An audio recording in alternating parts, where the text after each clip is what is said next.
What's happening with Liverpool now? They're currently 10th in the Premier League.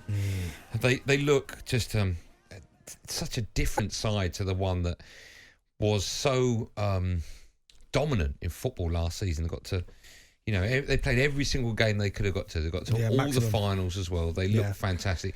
We were talking about that Liverpool side as being one of the best sides we've ever seen in the Premier League.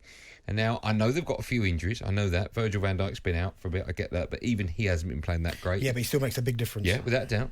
You look at the fullbacks in Robertson and Trent, they don't look anywhere near the kind of levels that we've seen from them and we expect as well. The midfield is non-existent.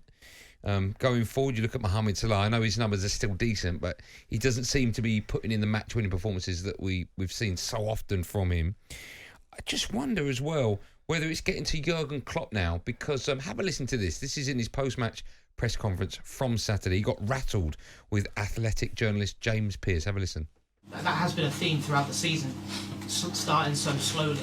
I know you said you can't explain it, but do you think it is a mentality thing? Does it make you look at how you prepare for games? The fact that they can then start a game so slowly when you've had a whole week on the training field? It's very difficult to talk to you, but if I'm 100% honest, I would prefer not to do that. You know why? For all the things you wrote, so if somebody else wants to ask that question, then I answer it, and if not, you ask it. What does that tell you when you hear a manager react like that? Yeah, he's rattled. You can see that he's rattled, but we knew that from earlier on in the season when he took shots at Gabby. When Gabby was talking about Manchester United, and he let it be known that he almost called up talkSPORT to have a go at them when he wasn't even talking about his team. But I get it. For so long, Jurgen Klopp and his team have been relentless, fantastic last season.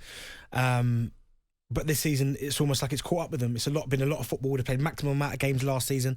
Haven't really reinvested into the squad. I know they brought in the likes of Darwin Núñez and Cody Gakpo was one, and Carvalho. But when you look at what some of their rivals are bringing in, I can understand his frustration a little bit. They've lost key players, by the way. Sadio Mane. I know people going, yeah, but that's one player. Mate, he is a big player to lose, by the way, Sadio. Him and Mo Salah. That front three was synonymous with being one of the best in world football when it was Salah, Mane and Firmino. But the thought of people thinking maybe you should walk or sack him is absolutely ludicrous.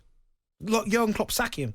After what he's done for that football club. So you think he can get it back? Of course he can get it back. Getting it back for Liverpool is winning the league again, not this season, obviously. Yeah, but they're going to have he's going to have a conversation with the owners and they're going to have to give him more money to spend, because you look at what Chelsea are doing in there, which is bonkers. No one could do that. Yeah. You look at Manchester City, Arsenal, Spurs to a point, they're spending money as well. Manchester United are going to invest, they're going to get better. Newcastle, he's going to have to go to the owners and say, listen, if you want me to be able to maintain, I'm not a miracle worker.